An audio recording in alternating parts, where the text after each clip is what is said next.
At Nihinbashi, before the day has fully opened, the water is still darker than the sky above it.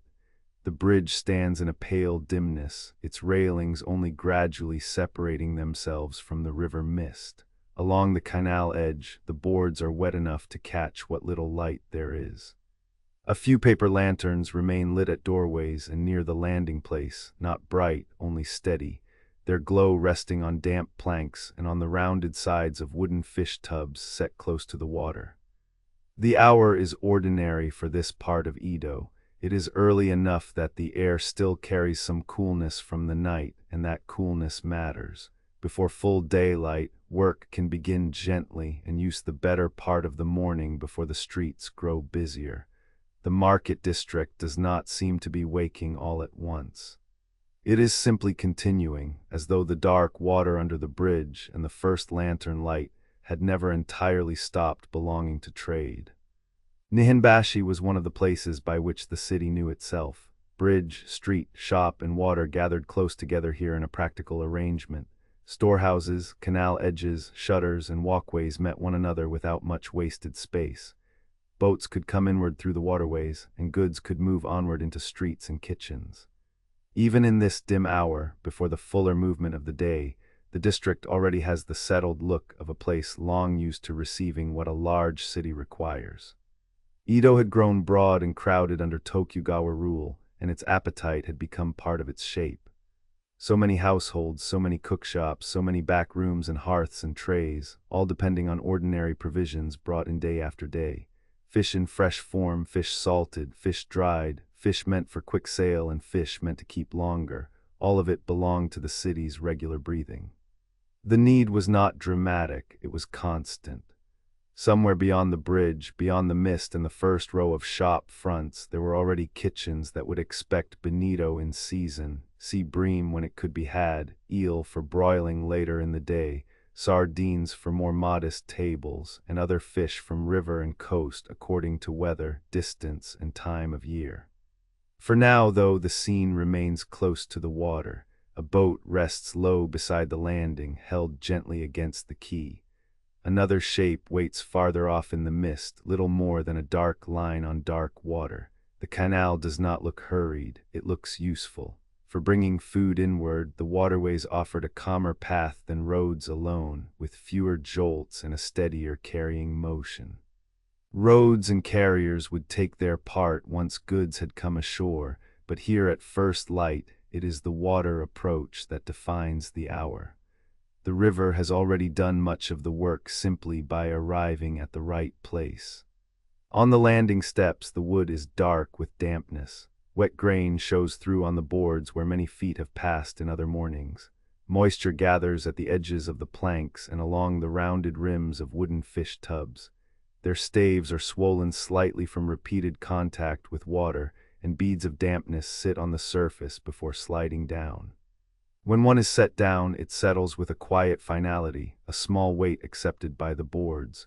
The tubs do not look decorative or rare. They look handled, rinsed, lifted, and used again, shaped by the same motions repeated over many days. Nearest at hand is the rounded rim of one tub, beaded with moisture from the river air. Its wood does not shine. It holds a softer surface, rubbed smooth by palms, sleeves, and the shifting contact of rope. More than almost any other object along the quay, these tubs seem to belong equally to water and to hand labor. They wait by landing steps, near stall fronts, under awnings, and just inside workrooms where the air is cooler and the light arrives later. Some are broad and low, some deeper, some fitted to short, carrying distances rather than long storage. They are not elegant things, yet their shape has a settled rightness to it. A rounded side is easier against the leg when turned. A firm rim gives the hand a place to lift. Even empty, a tub has enough weight to ask for care. Filled, it becomes part of a shared effort, moving only as quickly as shoulders, arms, and narrow passages allow. Near a post, a woven basket leans at an angle that suggests it was set there yesterday and found again before dawn. Its fibers are rougher than the tub's smoothed wood. They catch the lantern light in small dry ridges, though the lower edge is damp from the boards. Baskets answer a different need. They are lighter in the hand, easier to stack, easier to tuck into corners, and useful for goods that do not ask for the same close wetness as the most delicate fresh catch. Salted fish and dried goods suit them well, so do smaller items that must be kept sorted without much ceremony. In a market where some seafood must move quickly and some can wait a little longer, the basket and the tub sit side by side, as if they have long understood their separate temperaments. Rope ties lie coiled nearby, some thick and some thin, each one darkened where damp fingers have worked it.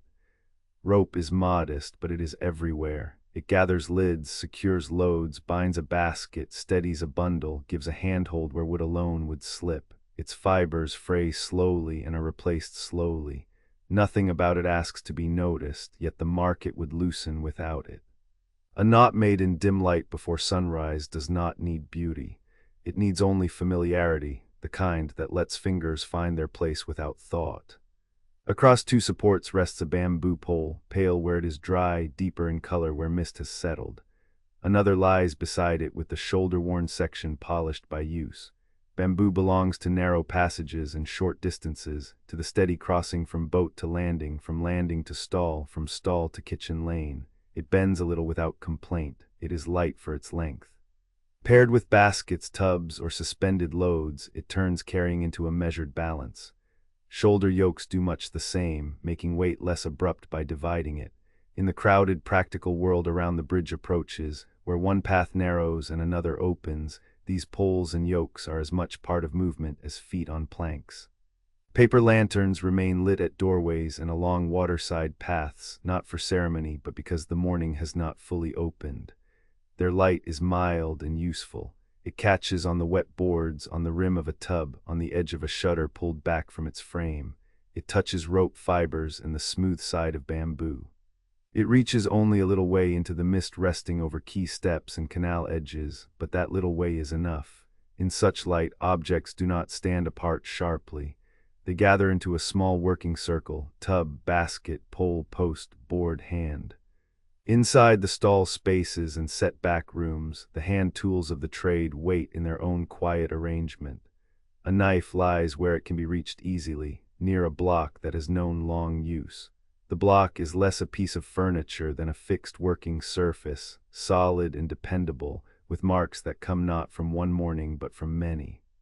Beside it may sit a ladle and a scoop, each shaped for water or brine or the transfer of smaller amounts from one container to another. A measuring box, squared and simple, gives quantity a visible form. Such tools are shaped by repeated tasks, not by ornament. Water stays close to all of them. It is beside the quay in the canal itself, under the bridge shadows and along the stone edge. It is lifted in buckets or dipped with ladles. It runs over tub interiors, over scoops, over boards that would otherwise dry too fast. A rinsed surface darkens, then lightens, then darkens again. Knives are cleaned and set back in place. The wood of a chopping block takes on a deeper tone where it has been wetted. Even the air of the room seems changed by this repeated use of water, as if dampness were one more tool kept always at hand. Because cold storage in the modern sense does not belong here, other companions take on greater importance. Shade is one of them. Awnings, eaves, and inner rooms all help by reducing direct sun. Salt is kept near for the same reason, plain and granular, ready for use when fish cannot simply linger in cool air. Some goods arrive already steadied by salting or drying, and their presence gives the market a more even breath. They can rest in baskets or be stacked with less concern than the fish that asks to be handled at once. A boat comes in close without any need for display. Its side meets the landing with a softened knock against damp wood, and the first tubs are brought toward the edge one by one. The sky turns paler above the river mist, and the mist rests low along quay steps and canal edges. Everything near the water seems to darken where it is wet: board seams, tub rims, rope fibers, the lower ends of bamboo poles. The day begins early for a simple reason. Cool air helps. In a city that needs fish every day, and in a market where ordinary trade cannot depend on plentiful ice, the first hours matter. Freshness is protected not by storage alone but by sequence. quick unloading, quick sorting, shade where it can be found, water used often, salt kept near, and goods sent onward without delay. A tub is lifted, set down, and lifted again. A woven basket follows. Rope ties are loosened and gathered back into the hand. A bamboo shoulder pole bends very slightly as weight settles across it, then straightens as the carrier adjusts and walks on. These are not large actions, but they repeat so often that they seem to make the morning itself. From boat to plank, from plank to stall front, from stall front to a place just inside the shade, the same motions return with small differences. A tub may be heavier than the one before it. A basket may need both hands. A knot may resist for a moment and then give way quietly. Water is never far from any of it. A ladle dips and pours. The inside of a tub is rinsed before being used again. A board is splashed and brushed clear, then darkened once more by a fresh scattering of water. Knife handles, scoops, and the smooth tops of blocks are kept clean in the same unremarkable way, with repeated rinsing rather than ceremony. Wet wood stays cooler than dry wood. Fish and wood both are helped by moisture in these early hours, and so the market keeps returning to the river even while standing beside it. The first fresh goods move with the quickest rhythm. Bonito, so admired in season, does not linger. It arrives with the air of something that belongs to the morning more than to the afternoon, and its handling reflects that. It is received, looked over, sorted, and passed onward with little pause. There is no need for excitement in the movement. Speed here is practical, almost calm. A tub darkened by water is set beside another, then shifted again into shade. A carrying yoke takes the weight and leaves the landing. The route is short, then repeated again. Other fish settle into a steadier pace. Sea bream may be sorted by size or destination, the larger and smaller separated by habit as much as by thought. Sardines, useful to ordinary kitchens and modest tables, are gathered in more numerous measure and handled with the same plain care. Their value lies partly in adaptability. They can be sold for grilling, for simmering, for drying, for whatever the day's household requires. Around them the market's rhythm becomes less hurried and more continuous, a background pulse of lifting and placing, counting and carrying. Eel passes through in another way, less as something to remain long at the waterside than as something already expected elsewhere. Nearby cookshops will need it. Charcoal will be waiting dry under cover, and the fish that comes over the wet planks will soon belong to warmth and smoke rather than river air. For now, though it is only another part of the sequence, received at the landing, moved through the stall front, sent onward by practiced hands, the market does not hold each kind of fish in the same manner. Some must continue quickly, some can rest a little. The workers know this not as theory but as routine. Behind the more delicate, fresh catch, a steadier current of salted and dried goods gives the morning a different texture. These do not demand the same haste. They can travel farther and wait longer, and so they lend the market a more even background rhythm. Baskets of dried fish, bundles tied with rope, partly processed seafood arranged for sale or transfer, these remain while the freshest tubs come and go. They are lifted too, counted too, and set into order, but their presence is calmer. If the fresh fish marks the hour, the salted and dried goods seem to hold the day together underneath it. As the light grows, the paper lanterns become less necessary, though they are not removed at once. They continue to hang over damp boards and doorway edges, pale now against the morning. River mist thins slowly rather than all at once. It draws back from the middle of the water first, then lingers near the embankment stones and under the bridge approach. The planks remain wet where tubs have stood. Footsteps pass over them in a measured traffic, sandals on board, board to stone, stone back to board. The sound is gentle and repeated, with the soft addition of water being poured from a scoop and the faint scrape of a basket being turned. The labor extends beyond selling in every direction. Orders are carried, empty tubs are rinsed and made ready, full tubs are shifted into better shade, baskets are stacked, unstacked, and stacked again. A shoulder pole is lowered, its burden set down, then raised once more. Boards are swept clear of loose traces and dampened again. There is no final state to reach in these early hours, only a series of small corrections that keep the whole place usable. Along the canal edge, the market does not end so much as spread.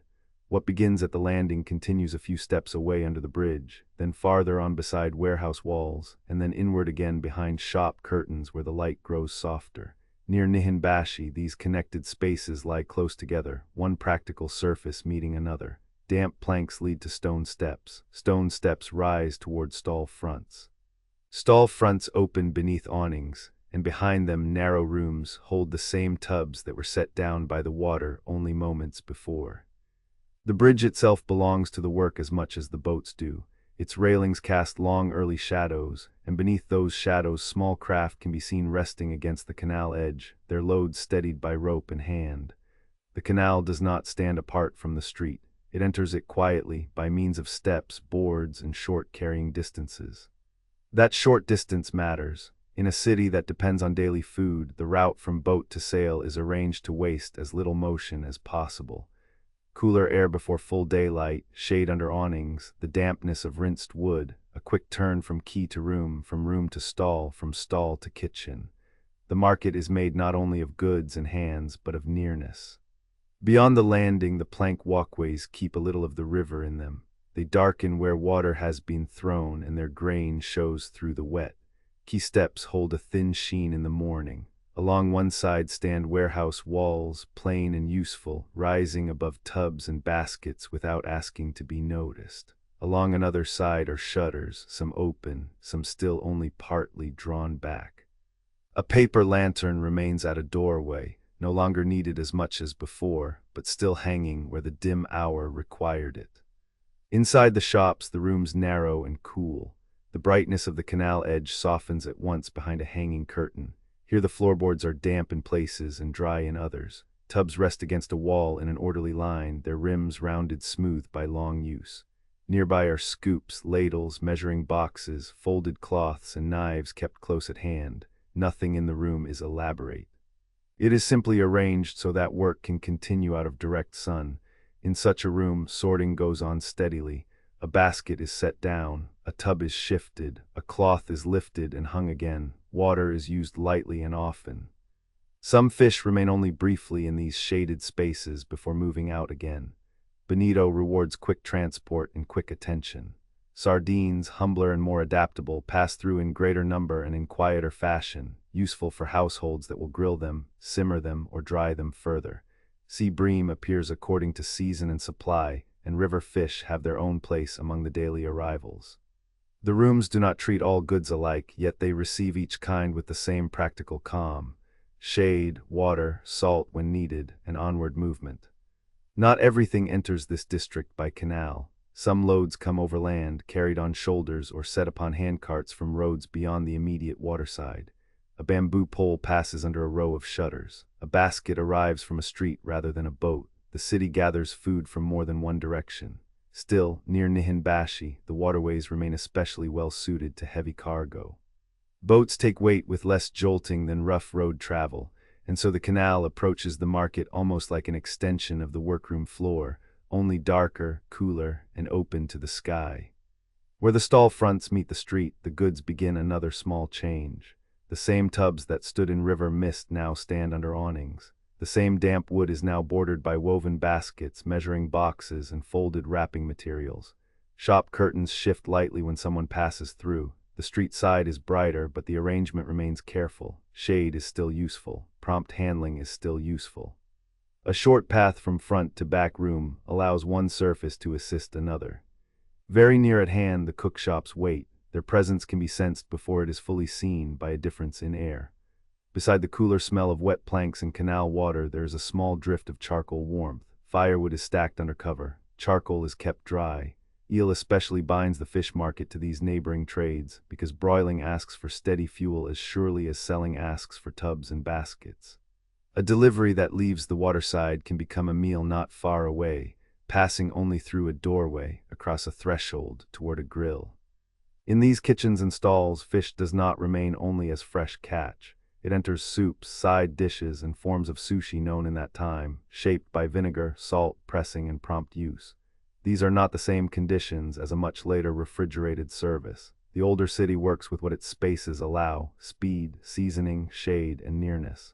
A cook shop near the market can take advantage of all four. A tub arrives, a portion is set aside. A preparation begins in the calm way ordinary food begins, without display. As the morning advances, the market grows fuller without changing its nature. The same tubs are still being lifted, the same containers are rinsed, the same boards are kept damp so that wood does not dry too quickly, and so that the handling of fish stays cool as long as it can. Water is everywhere in modest amounts, in the river route that brought the catch inward, in the ladle tipping into a tub, in the wash over a knife, in the darkened grain of planks underfoot. It joins each task without drawing attention to itself. The kinds of fish passing through alter the texture of the labor. Eel moves onward toward cookshops where charcoal is already useful before noon. Smaller fish settle into many uses and many kitchens. Sea bream, shellfish, and river fish appear according to season, weather, and distance, and so the day is shaped by more than the clock. A spring morning does not offer the same market as an autumn one, even if the same bridge railings cast the same shadows and the same quay steps hold the same dampness. Wind over the water, conditions along the coast, the nearness or remoteness of a fishing ground, these remain folded into what arrives. Time of year sits quietly inside time of day. Around Nihinbashi, trade gathers itself into ordinary patterns. Edo had become a very large city, and a city of that scale asked for food every day in steady quantity. Fresh catch had its own quick path inward. Salted goods and dried goods moved with a calmer pace and could serve households farther from the waterside or later in the day. A tub set down near the landing might belong to the morning's haste, while a basket of dried fish could wait more patiently under an awning. Yet both were part of the same broad answer to the city's appetite. The district was known not only for one row of stalls, but for the way many routes met there. Waterways brought cargo with less jolting than rough roads. Streets carried it onward in smaller portions. What arrived by boat was lifted by porters, sorted by fishmongers, bought by cooks, and carried again toward houses, stalls, and eating places. Even when one looks only at a few damp boards beside the canal, the larger web is close at hand. This exchange was shaped by oversight, custom, and permissions that helped keep trade in recognizable places and familiar hands. Merchant associations and acknowledged arrangements gave the day a frame. A stall front did not stand alone. A seller worked within a known district, among known neighboring trades, under routines repeated until they seemed as ordinary as wet wood drying in shade. The frame was quiet. It appeared in places assigned, goods expected, and duties understood without much need to say them aloud. Within that frame, many kinds of people moved through the same orbit. Townspeople came with household needs in mind. Artisans passed on other errands and stopped where a purchase could be fitted into the day.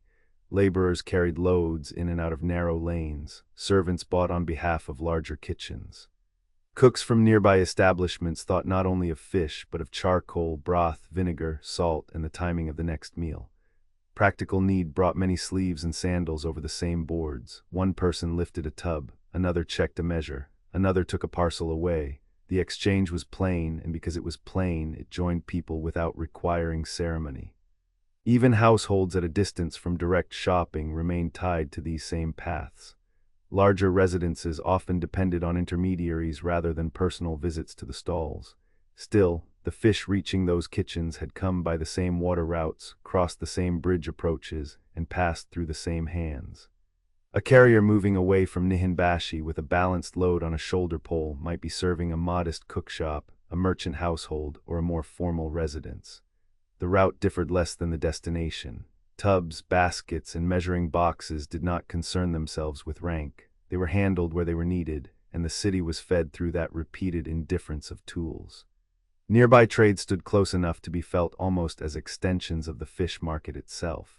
Charcoal sellers and firewood dealers mattered because fish so often continued its journey into heat. Basket makers, tub makers, rope suppliers, and those who mended or replaced worn things belonged to the wider circle as well. Woven fibers frayed, wooden rims loosened, pole cords needed renewing. A city that ate daily also wore out its containers daily, if only a little at a time. So the market was surrounded not just by buyers and sellers of food, but by caretakers of the objects that let food move. By noon and after, the day does not change by leaving its habits behind. It changes by repeating them until the light itself is different. Boards dry a little faster at the edges and are wetted again. The rims of tubs lose their first cool shine and then regain it under another rinse. Baskets that were full are lighter now. Others are filled for carrying out. The paper lanterns hang unnoticed in daylight, and the river mist exists mostly as a memory of the morning air, though near the water there is still a softness under the bridge and beside the moored boats. Nearby kitchens continue to draw goods away from the stalls. Some fish go toward soups and side dishes, some toward broiled eel over charcoal, some toward pressed or vinegared forms prepared for prompt use. Salting, drying, grilling, and quick preparation answer the same practical condition as the rinsed tub and the shaded room. The market and the cook fire remain near one another in both space and time. Later still, the market does not empty so much as loosen. The busiest bargaining eases into smaller exchanges. What remains is sorted again. Cleaning begins to share the space with selling. A board is swept, a tub is rinsed more thoroughly now. Cloths are wrung out, knives are washed and set aside. The same labor continues, only with a little less weight in each load and a little more space between footfalls on the planks. By then, what remains easiest to notice is how the same work leaves a likeness of itself behind. Nihinbashi returns again and again in printed views and written pages because the arrangement was so steadily useful. A bridge spans water, railings make a steady line. Below them, moored boats rest close to the embankment. Awnings lean outward from shop fronts, and shop curtains hang in soft folds where the light changes. The scene is never entirely fixed, yet it keeps a familiar order.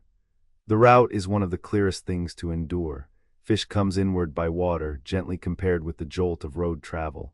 A boat reaches the landing. Goods pass from boat to plank, from plank to stall, from stall to kitchen, and then after use the materials begin their return to readiness. A tub is rinsed, a basket is stacked, a knife is set aside, a measuring container is dried and put back within reach. The route is practical, but because it is repeated so often, it becomes almost like a line of writing, legible across many days. Tubs are among the simplest things to carry forward from that world. Their rounded rims are easy to imagine. Their staves darken with water and lighten as they dry. They are lifted, set down, rinsed, turned, and used again. Even without motion, they suggest motion. One can almost feel the brief pause when a tub is lowered onto damp boards near the landing, while river mist still lingers under the bridge and paper lanterns have not long been extinguished. Other tools remain nearby in much the same way. Woven baskets keep the memory of their fibers and their weight. Knives, plain in form and practical in purpose, speak less of display than of repeated handling. Measuring boxes and scoops carry the shape of ordinary transactions. Firewood and charcoal belong to the same chain, though they are not fish at all. They wait beside damp wood and rinsed tubs because the market does not end at the stall. It continues into cookshops and kitchens, where deliveries become meals before much time has passed. As the afternoon leans toward evening, attention settles closer to the surfaces themselves. A rinsed tub stands upside down near the quay, its round base beaded with water. A measuring box has been set back in its place, not hidden away, only returned to the quiet order that follows use. The plank floor is still dark with water. It has been brushed and wetted again, and now it holds that deepened color that wood takes on in the evening, before it slowly lightens by morning. What remains after trade is close to the hand: damp boards, folded cloths, stacked baskets drying one above another, a little charcoal ash settled near a cook space where warmth has already thinned. The day is no longer carried in movement from boat to stall. It rests instead in arrangement: a scoop left to drain, a ladle turned bowl down, a chopping block with its grain darkened by long use and recent washing. The traces are ordinary, and because they are ordinary, they seem to hold the place very well. There may be a few small scales clinging to a seam in the planks, not enough to draw the eye from a distance, only enough to show that fish passed here as they passed here yesterday and would pass here again. Water remains part of the work even now when the busiest handling is over. Tubs are rinsed, boards are washed, cloths are wrung and folded. The wood of a bench, the side of a bucket, the handle of a knife all keep some memory of dampness before the air takes it away. Ware has its own calm language. Watermarks rise and fade on wood. Rope leaves shallow impressions. The corners of a measuring container soften from contact. The surface of a scoop becomes smooth where grain once stood up more sharply. Repeated use is enough. The market survives in such modest evidence, in the rounded lip of a tub, in the broad face of a chopping block, in the balanced size of a box meant to portion and pass from one hand to another. Not all of these objects belong to one kind of worker alone. A tub might be lifted by a carrier, steadied by a seller, rinsed by an apprentice, and noticed only briefly by the cook waiting for the next delivery. Baskets moved between boats, stalls, and kitchens. Fuel stood near food. By the time evening gathers, much of what arrived in the cooler hours has already gone onward into broiled eel, into soups, into side dishes, into pressed or vinegared preparations. Those meals do not need to be seen directly here. It is enough that the ash remains faintly warm and that the tools near the cook space have been used and set back. Paper lanterns hold a practical light at doorways and under eaves. Their glow is softer now against the damp boards and the stacked baskets. Beyond them, dark water lies beside the quay, receiving slight reflections without hurry. River mist begins to gather again, not thickly, only enough to loosen edges. A tub becomes mostly its curve. A folded cloth becomes a pale square on darker wood. The embankment stones lose some of their hard outline. The market narrows gently into remnants, wooden fish tubs cooling in the air, folded cloths, stacked baskets, damp boards darkened by water, a few tools drying in their places, paper lanterns near the path, dark water beside the quay. Over all of it, river mist begins to soften the edges, until named tasks matter a little less than the materials that remain: wood, rope, bamboo, cloth, ash, and a small steady light near the water. Along the canal edge and under the bridge approaches, the market is no longer a pattern of exchanges so much as a pattern of things left in order. A row of tubs, a basket turned on its side to dry, a cloth folded over a board still cool with damp. What remains is simple to read. Wet wood first, then rope, then bamboo, then the faint powder of charcoal ash near a cookshop wall. Water still lies among all of it, not only in the canal itself, but in the darkened grain of planks, in the seams of tubs that were rinsed not long ago, in the smooth faces of embankment stones holding the evening's moisture. The same materials that received the first lantern light before dawn are here again under the last useful light of day, quieter now and more evenly spaced. The tubs stand with a kind of calm weight. Their rims are rounded by handling, their sides marked by use so regular that no single day seems to belong to them.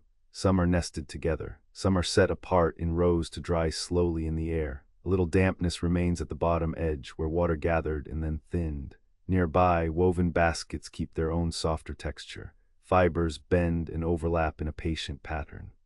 Their handles lean inward. A rope tie rests on one lid, loose now, no longer pulled tight around a load. The rope itself has taken on the curve of repeated knots. Beside it, a bamboo pole lies where it was set down, smooth along the places where hands and shoulders have polished it over time.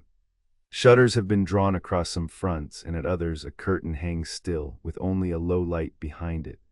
Paper lanterns glow faintly near doorways and along the waterside path, practical and small. Their light does not reach far. It settles on the nearest boards, catches the edge of a tub, touches a folded cloth, and leaves the rest to dusk. Under that modest glow, a measuring box on a shelf becomes only a square outline. A ladle left to dry is mostly a curve and a handle. A knife put away in shadow is less an object than a dark, quiet line among wood and cloth. The built edges of the market seem firmer as movement fades. Plank walkways run beside the water in long, damp bands. Stone embankments hold their coolness. Storehouse walls rise plain and steady behind the lane. Awnings, no longer needed against sun, hang with less purpose.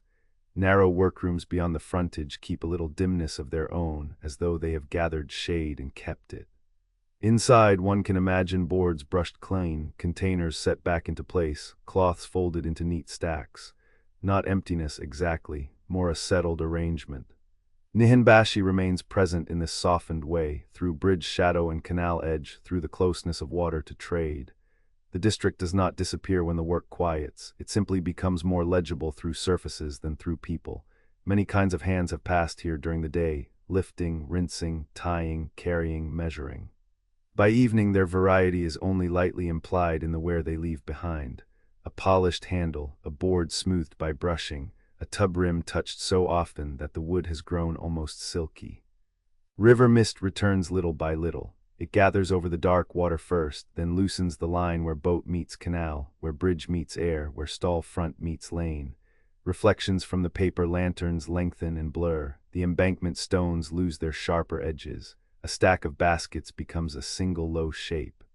The tubs, rinsed and drying slowly, hold their form a little longer than the rest, their curved rims catching what light remains. Even charcoal ash seems quieter now, settled into a pale patch beside a wall or hearth. Folded cloths keep their corners. Rope ties lie in gentle loops. Bamboo handles rest against boards still damp from washing. Nothing asks to be noticed quickly. The market has passed from use into arrangement, and from arrangement into a kind of stillness made of familiar materials. The day has thinned into traces, rinsed boards, stacked baskets, a little charcoal ash, and the rounded rims of tubs drying in the evening air. Beyond them, the water darkens and river mist gathers again near the bridge. Nihinbashi remains where it has long remained, close to water and close to the ordinary needs of a very large city. Near the bridge, that need once took shape in repeated arrivals and repeated handling, not in any single memorable moment, but in the dependable passage from boat to landing, from landing to tub or basket, from tub to stall, cookshop, or household room farther inland. As evening settles, that route can still be felt in the objects left quiet after use. The tubs hold that feeling especially well. Their sides are curved for carrying and setting down. Their rims have been touched so often that the grain seems gentler there, worn by wet hands, sleeves, and rope. In brighter hours they belong to labor, to lifting, rinsing, waiting, and being filled or emptied without ceremony. In dimmer light they become simpler. They stand in a row near damp planks or rest just inside a shuttered frontage and seem to gather the whole day into one patient shape. Wood, water, weight, and the habit of being moved from place to place are all present in them still. River mist continues to rise from the canal in a slow and even way.